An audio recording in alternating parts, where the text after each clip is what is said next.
It's important to check all your lights are working to ensure your own safety, but also that of your passengers and other road users. The first thing you should check is your lenses. You'll need to get nice and close to check these. They should be clean and not cracked or hazy. Then you'll need to jump into the driver's seat to check your headlights, fog lights and indicators are all working properly. Make sure you check your main beam lights as well as your dipped beam lights to make sure they are all working properly. If you can, get someone to stand in front of your car.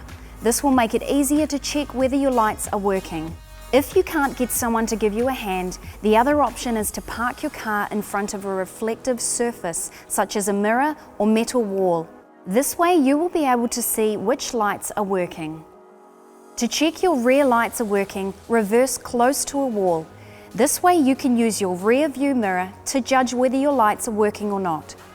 You'll also want to check your hazard lights to make sure you're good to go.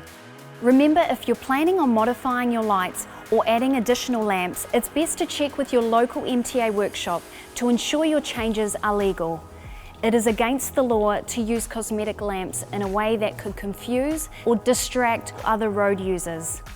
MTA vehicle lighting retailers will be able to provide you with specialised assistance and advice to make sure your car is running smoothly and safely.